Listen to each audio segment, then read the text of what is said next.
முன்னாள் ஜனாதிபதி மைத்ரிபால சிறிசேனவும் சஜித் பிரேமதாசவும் ஒன்று சேரப் போகிறார்கள் என்கின்ற செய்தி என்பது நேற்றிலிருந்து ஒரு காட்டுத்தீயாக பரவி வருவதை காணக்கூடியதாக இருக்கிறது.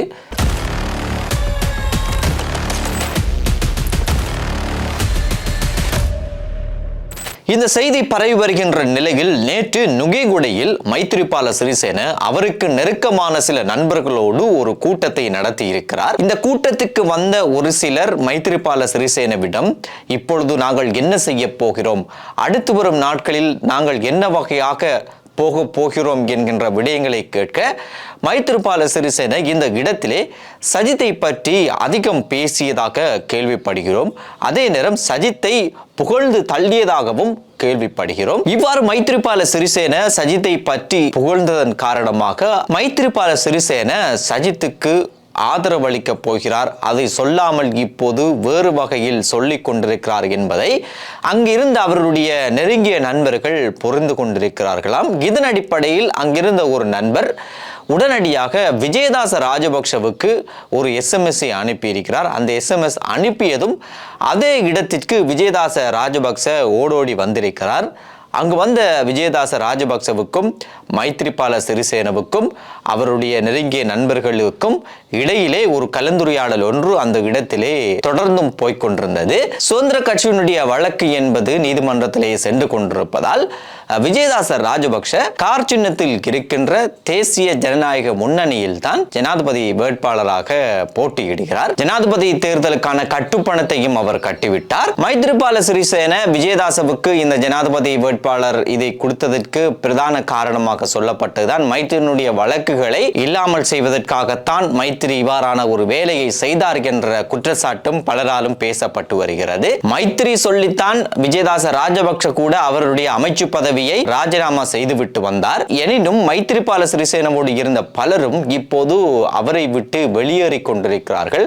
அவருடைய தொலைபேசி அழைப்புக்கு கூட அவர்கள் பதில் அளிப்பதாகவும் இல்லை. அதே நேரம் பொலனறுவையில் கூட இவரோடு இருந்த சட்டத்தரணிகள் குழு கூட இப்போது அனுரவுக்கு ஆதரவாக துண்டு பிரசுரங்களை பிரயோகிப்பதை பார்த்த மைத்ரிபால சிறிசேன இன்னும் குழம்பி போயும் இருக்கிறாராம். இவை எல்லாவற்றையும் விட மிகப்பெரிய ஒரு குழப்பம்தான் இப்போது விஜயதாச ராஜபக்ஷ அவருடைய பிரச்சாரங்களிலும் கூட அவருடைய நிகழ்வுகளிலும் கூட மைத்திரியை அவர் புறக்கணித்து வருகிறார். விஜயதாச ராஜபக்ஷவினுடைய ஜனாதிபதி பிரச்சார கூட்டங்களுக்கு கூட மைத்ரிபால சிறிசேனவை விஜயதாச ராஜபக்ஷ அழைக்காமலும் இருந்திருக்கிறார். இந்த விடயங்கள் எல்லாவற்றையும் பற்றித்தான் இவர்கள் நேற்று நுகேகுடையிலே பேசியிருக்கிறார்களாம். இந்த இடத்தில் இருந்த பலரும் கடைசியில் சஜித்தோடு இப்போது இணைவதில் எந்த பிரயோசனமும் இல்லை என்கின்ற விடயத்தையும் சொல்லி இருக்கிறார்களாம். இந்த இடத்திலிருந்து இவற்றை எல்லாவற்றையும் கேட்டுக்கொண்டிருந்த விஜயதாச ராஜபக்ஷ கடைசியில் இவ்வாறு பேசியிருக்கிறாராம். அதாவது, நான் ஜனாதிபதி வேட்பாளராக கேட்க வேண்டும் என விரும்பியதும் நீங்கள் தான். நான் அப்படி கேட்கின்ற போது சுதந்திர கட்சியினுடைய அனைத்து ஆதரவும் என்பது எனக்கு கிடைக்கும் என்று நீங்கள் தான் சொன்னீர்கள். அதற்கு உதவுவதாகவும் நீங்கள் தான் சொன்னீர்கள். ஆனால் இப்போது சுதந்திர கட்சியில் இருக்கின்ற எவரும் எனக்கு உதவுவதாக இல்லை.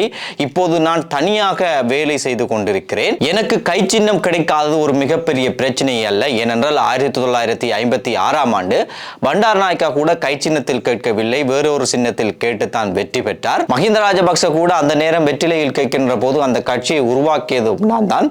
அதன் பிறகுதான் அந்த மஹிந்த ராஜபக்ச வெற்றி பெற்றார். எப்படி இருந்தாலும் எனக்கு சுதந்திர கட்சியில் இருப்பவர்கள் ஆதரவு அளிப்பார்கள் என்று சொல்லிவிட்டு அந்த இடத்தை விட்டு விஜயதாச ராஜபக்ச சென்றிருக்கிறார். மைத்திரி சஜித்தோடு இணைய போகிறார் என்கின்ற இந்த செய்தி பரவியதை அடுத்து எஸ்ஜேபியில் இருக்கின்ற கத்தோலிக்க பாராளுமன்ற உறுப்பினர்கள் சஜித்தை சந்தித்திருக்கிறார்கள்.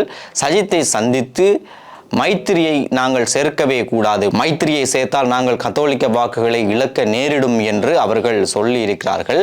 குறைந்தபட்சம் மைத்திரி மகனுக்கு சரி நாங்கள் சேர்த்துக்கொண்டு ஒரு அமைப்பாளர் பதவியை கொடுக்க முடியும், ஆனால் மைத்திரியை ஒருபோதும் சேர்க்கவே முடியாது என்று அவர்கள் திட்டவட்டமாக சஜித் பிரேமதாசவிடம் கூறியிருக்கிறார்களாம். ஆனால் மைத்திரியினுடைய குடும்பத்தினர் மைத்திரியை இந்த தேர்தலில் இருந்து கொஞ்சம் ஒதுங்கி இருக்க சொல்லி இருக்கிறார்களாம். குடும்பத்தில் இருந்து வருகின்ற இந்த அழுத்தத்தின் காரணமாக மைத்ரிபால சிறிசேன சிறிசேன கூட இந்த தேர்தலில் யாருக்கும் ஆதரவு அளிக்காமல் ஒதுங்கி இருப்பதற்கு முடிவெடுத்திருப்பதான ஒரு கதையும் சென்று கொண்டிருக்கிறது. ஆனால் மைத்திரியினுடைய மகன் சஜித்தோடு சேர்வதற்கான அதிக வாய்ப்புகள் இருப்பதாகவே தெரிகிறது. மைத்திரியை போலவே சந்திரிகாவும் இந்த தேர்தலிலே எந்த வேட்பாளருக்கும் ஆதரவு அளிக்காமல் ஒதுங்கி இருப்பதற்கு முடிவெடுத்திருக்கிறார். இவற்றை எல்லாம் வைத்து பார்க்கின்ற போது இலங்கையினுடைய அரசியல் என்பது எதிர்வருகின்ற ஜனாதிபதி தேர்தலுக்கு வேட்புமனு தாக்குதல் செய்வதற்கு முன்பே தலைகீழாக மாறியிருக்கிறது என்று சொல்லலாம். தலைகீழாக மாறியிருக்கின்ற இந்த அரசியலில் நாங்கள் நினைப்பதும் நடக்காது, நாங்கள் நினைக்க கூடாத பல விடயங்களும் நடக்கலாம். இந்த மாதிரியான ஒரு அரசியல் களத்தில் என்ன நடந்தாலும் மக்கள் மிகவும் நிதானமாகவும் தெளிவாகவும் இருக்க வேண்டும்.